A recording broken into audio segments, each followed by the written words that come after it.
राजभाषा के रूप में हिंदी।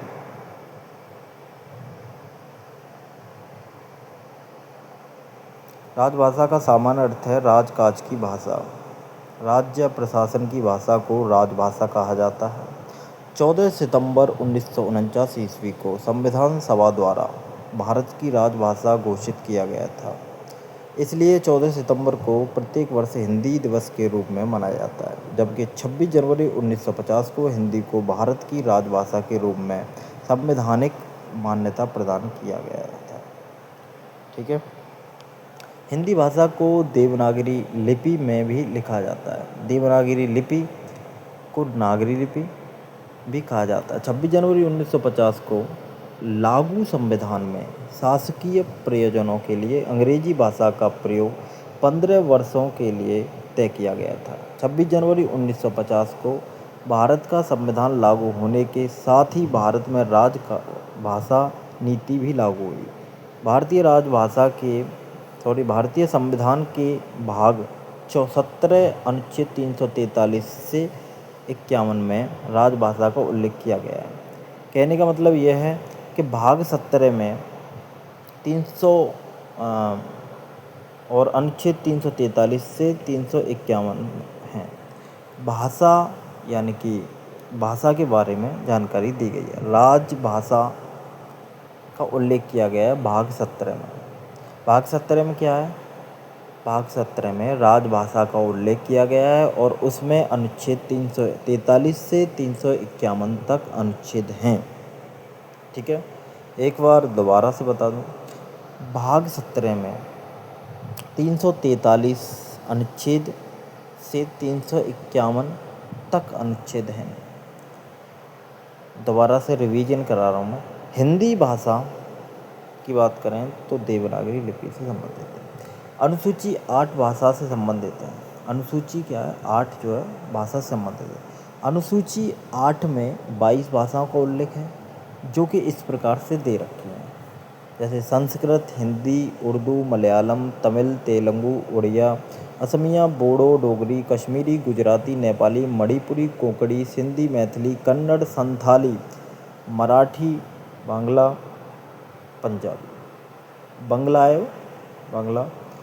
पंजाबी। ठीक है, बस इतना याद रखना कि अनुसूची 8 में 22 भाषाओं का उल्लेख है। बस इतना क्वेश्चन आता है, अनुसूची 8 में क्या है? 22 भाषाओं का उल्लेख। ठीक है, दोबारा बता रहा हूँ, अनुसूची 8 में 22 भाषाओं का उल्लेख है। कोई क्वेश्चन आए अनुसूची 8 में क्या है, तो अनुसूची 8 में भाषाओं का उल्लेख है। कितनी भाषाओं का? 22 भाषाओं का उल्लेख दिया रखा है। ठीक है, ओके।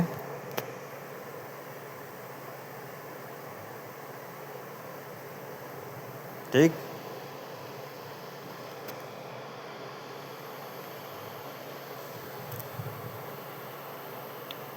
देख लो एक बार, नोट कर लो दोबारा से। ये जो भाषा दे रखी है, संस्कृत है, हिंदी, उर्दू, मलयालम, तमिल, तेलुगु, उड़िया, असमिया, बोडो, डोगरी, कश्मीरी, गुजराती, नेपाली, मणिपुरी, कोंकणी, सिंधी, मैथिली, कन्नड़, संथाली, मराठी, बांग्ला और पंजाबी।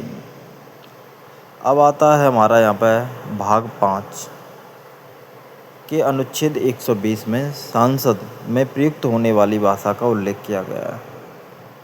ठीक है,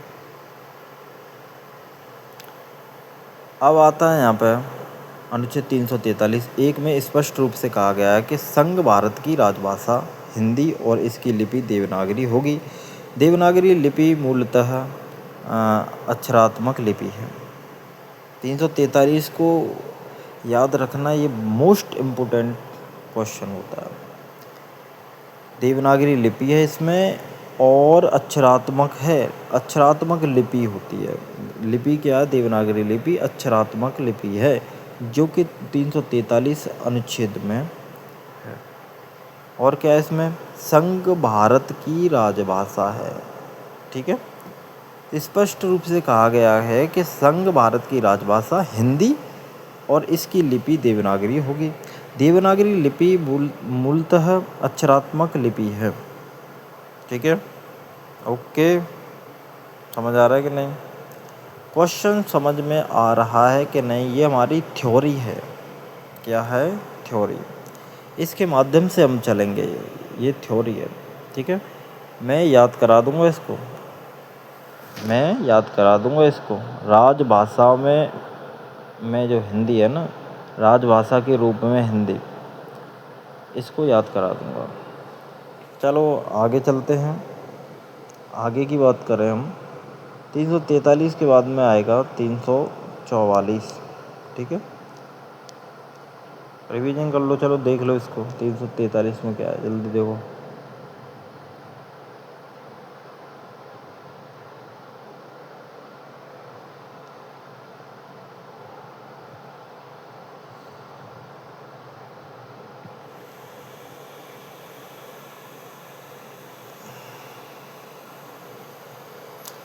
चलो फिर आगे चलते हैं 343 से 344 पर, ठीक है। 344 पर संविधान के अनुच्छेद 344 के तहत राष्ट्रपति ने 7 जून 1955 को बीजी खेल की अध्यक्षता में प्रथम राजभाषा आयोग का गठन किया गया था। दोबारा बता रहा हूँ मैं, रिपीट कर रहा हूँ दोबारा से, सॉरी। संविधान के अनुच्छेद 344 के तहत राष्ट्रपति ने 7 जून 1955 को बीजी खेल की अध्यक्षता में प्रथम राजभाषा आयोग का गठन किया गया था। संविधान के अनुच्छेद 344 के तहत राष्ट्रपति ने 7 जून 1955 को बीजी खेल की अध्यक्षता में प्रथम राजभाषा आयोग का गठन किया गया था। 7 जून 1955 को क्या हुआ था? तो बीजी खेल की अध्यक्षता हुई थी और प्रथम राजभाषा आयोग का गठन किया गया था। कौन से अनुच्छेद में के तहत? 344 के अनुच्छेद के तहत, ठीक है। दोबारा याद हो जाएगी थोड़ी। इसमें से एक क्वेश्चन आना है, चलो इसमें मेन चीज़ बता दें सिर्फ। अनुच्छेद 345 में प्रादेशिक भाषाओं के बारे में प्रावधान किया गया। प्रादेशिक है के बारे में प्रावधान किया गया, प्रादेशिक भाषाओं के बारे में प्रावधान किया गया, ठीक है। और अनुच्छेद 346 में पत्र देखी राजभाषा, अर्थात एक राज्य से संघ के बीच संवाद के लिए, ठीक है, भाषा का उल्लेख किया गया था। समझ में आ रही बात? एक राज्य से संघ के बीच संवाद के लिए 346 अनुच्छेद में, ठीक है, 346 अनुच्छेद की बात कर रहे हैं। जल्दी से नोट कर रहे हो क्वेश्चन, जल्दी से देखो, आगे बढ़ते हैं फिर। आगे बढ़ते हैं, जल्दी से करो।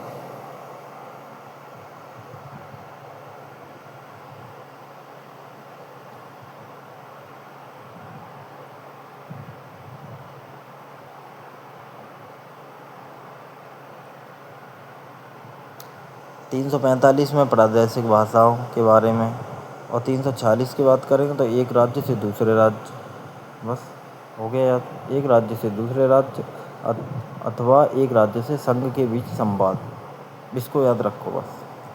346 में एक राज्य से दूसरे राज्य अर्थात एक राज्य से संघ के बीच संवाद होगा, और 345 में प्रादेशिक भाषाओं के बारे में प्रावधान किया गया। इस वाली बात को याद रखो, ऐसे याद होगा, ठीक है। अब आता है 347 की बात करें यहाँ पर, तो इसमें क्या है? 347 में ये है कि किसी राज्य की जनसंख्या के एक समूह द्वारा बोले जाने वाली भाषा का प्रावधान किया गया है, ठीक है। ठीक हो?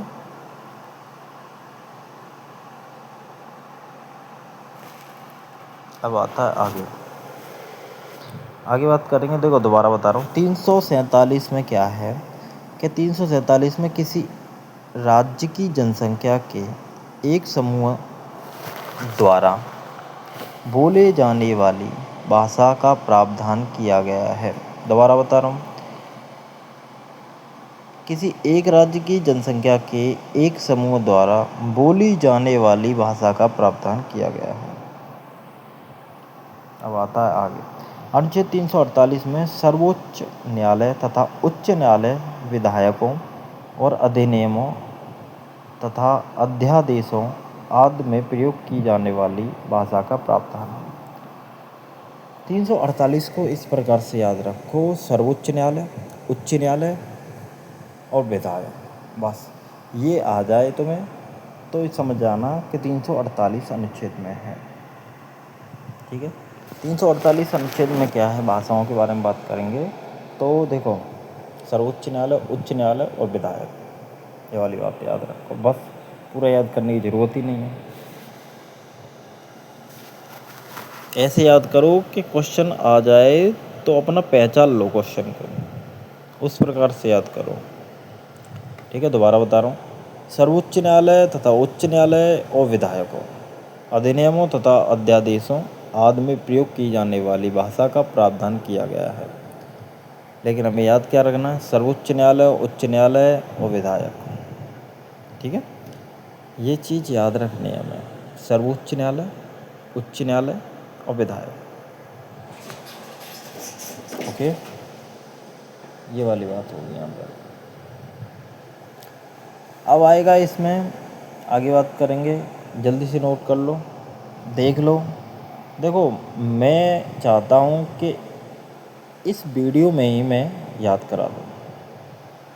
ठीक है, दोबारा देखो, 348 में क्या है, सर्वोच्च न्यायालय, उच्च न्यायालय और विधायक, 348 अनुच्छेद में। ठीक है, अब पहचान जाना बिल्कुल। ठीक है, अब क्या है, पहचान जाना। 348 की बात आएगी तो क्या होगा, सर्वोच्च न्यायालय, उच्च न्यायालय और विधायक। ठीक है ना, क्या होगा, क्या होगा, 348 में होगा सर्वोच्च न्यायालय, उच्च न्यायालय और विधायक होंगे। ठीक है ना, चलो आगे चलते हैं, जल्दी से नोट करो, दोबारा देख लो, समझ लो, याद रहेगा क्वेश्चन, उस प्रकार से याद करेंगे।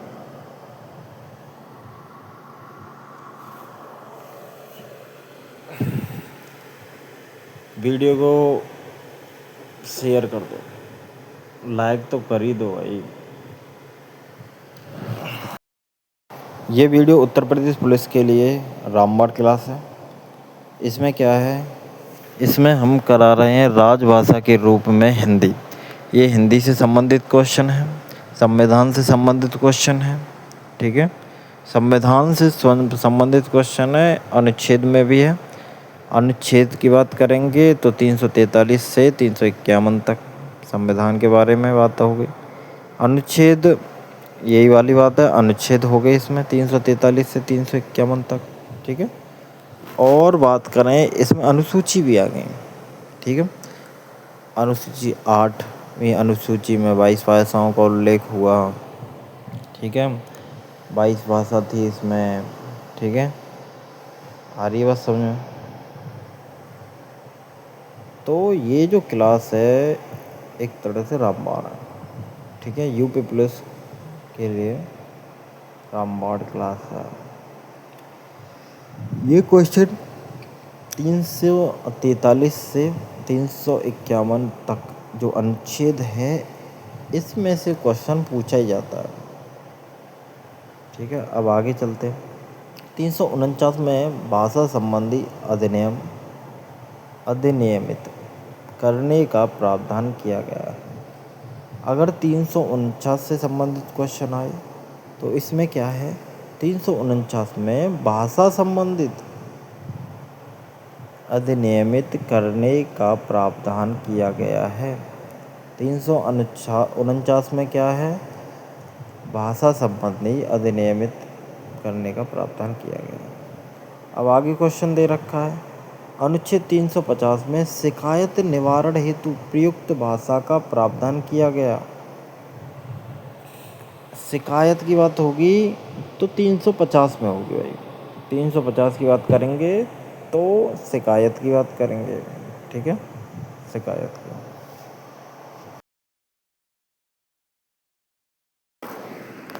जल्दी से जल्दी इस क्वेश्चन को देख लो, 350 अनुच्छेद वाले क्वेश्चन को देख लो ढंग से, स्क्रीनशॉट ले लो या फिर स्क्रीनशॉट ले लो मेरे भाई जल्दी से।